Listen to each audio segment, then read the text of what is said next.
उत्तराखंड के चार धाम यमुनोत्री, गंगोत्री, केदारनाथ और बद्रीनाथ में शामिल यमुनोत्री धाम हिंदुओं का एक मुख्य तीर्थ स्थल है। उत्तराखंड राज्य के उत्तरकाशी जिले में स्थित यमुनोत्री धाम मां यमुना नदी का उद्गम स्थल है। इसके साथ ही छोटी चारधाम यात्रा की शुरुआत यहीं से आरंभ होती है।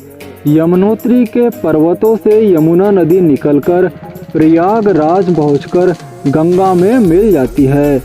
ताजी ठंडी सुहावनी हवाओं और प्राकृतिक सौंदर्य के साथ रास्ते के चारों ओर बर्फ से ढके हुए ऊंचे ऊंचे पहाड़ों और झरनों के साथ कलकल करती हुई यमुना की जलधारा मानो स्वर्ग सा एहसास कराती है।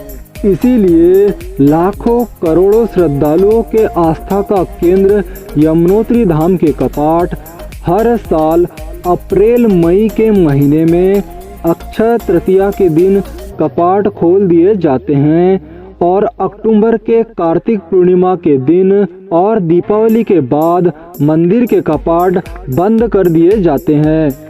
दोस्तों, सर्दियों में कपाट बंद करने का कारण यह है कि यहाँ भारी बर्फबारी होती है, जिससे रास्ते और मंदिर पूरी तरह से बर्फ से ढक जाते हैं। तो दोस्तों, आज की इस वीडियो में हम बात करेंगे यमुनोत्री धाम की कि आप कैसे यमुनोत्री धाम पहुँच सकते हैं।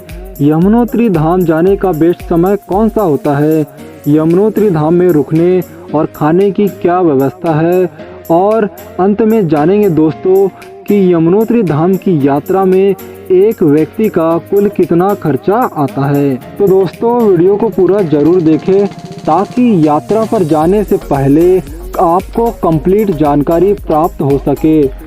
तो आइए दोस्तों, शुरू करते हैं यमुनोत्री धाम की यात्रा।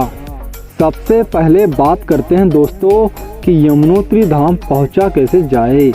अगर आप बाय रेल मार्ग पहुंचना चाहते हैं तो यहाँ आपके पास 3 विकल्प है। आप देहरादून, हरिद्वार और ऋषिकेश तक रेल मार्ग से पहुँच सकते हैं। देहरादून से 182 किलोमीटर, हरिद्वार से 226 किलोमीटर और ऋषिकेश से 216 किलोमीटर की दूरी पर यमुनोत्री धाम स्थित है। इसके आगे का सफ़र दोस्तों बस या प्राइवेट टैक्सी के द्वारा करना पड़ेगा, जो हरिद्वार और ऋषिकेश के बस स्टैंड से बसों का दिन भर आवागमन चलते रहता है। वहीं अगर आप बाय फ्लाइट आना चाहते हैं तो देहरादून का जॉली ग्रांट एयरपोर्ट आ सकते हैं और यहां से आगे का सफ़र बस या प्राइवेट टैक्सी से कर सकते हैं। यमुनोत्री धाम पहुंचने के बाद अब बात करते हैं यहां रुकने और भोजन की क्या व्यवस्था है। यहां रुकने के लिए आपको जानकी चट्टी में उत्तराखंड सरकार के द्वारा बनाए गए गेस्ट हाउस मिल जाएंगे। साथ में यहां कई प्राइवेट होटलें हैं जहां आसानी से रूम उपलब्ध हो जाते हैं। यमुनोत्री में खाने के लिए हर प्रकार की भोजन थाली उपलब्ध हो जाती है, जो बहुत ही स्वादिष्ट भोजन होता है। अब बात करते हैं दोस्तों यमुनोत्री धाम में दर्शन कैसे करें। मां यमुना के दर्शन के लिए श्रद्धालु भक्ति भाव से जानकी चट्टी से यमुनोत्री मंदिर की तरफ पैदल यात्रा करते हुए निकलते हैं, जो कि 7 किलोमीटर की पैदल चढ़ाई करते हुए पहुंचना पड़ता है। दोस्तों, इस कठिन चढ़ाई को आसान बनाने के लिए आप जानकी चट्टी से छड़ी या लाठी जरूर खरीद ले। वहीं यदि आपको चलने में कोई तकलीफ है या स्वास्थ्य संबंधित कोई प्रॉब्लम है तो यमुनोत्री मंदिर तक पहुंचने के लिए आपको घोड़े, खच्चर और पालकी की सुविधा भी मिल जाती है, जिसमें घोड़े खच्चर का चार्ज लगभग 2500 से 3000 के बीच होता है। वहीं पालकी वालों का चार्ज लगभग 3000 के आसपास होता है। मेरी सलाह है दोस्तों कि अगर आप फिट है और चलने में सक्षम हैं तो पैदल यात्रा ही करें।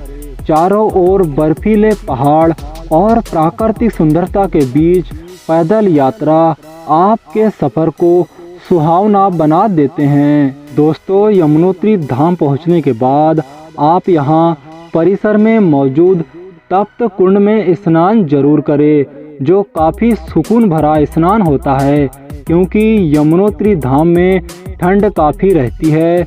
यहीं सूर्य कुंड के पास ही स्थित एक शिला है जिसे दिव्य शिला कहा जाता है। भक्त यमुनोत्री के दर्शन से पहले इस शिला के दर्शन जरूर करते हैं। दोस्तों, यमुनोत्री धाम में कई सारे तप्त कुंड हैं, जिनमें सूर्य कुंड सबसे प्रसिद्ध है।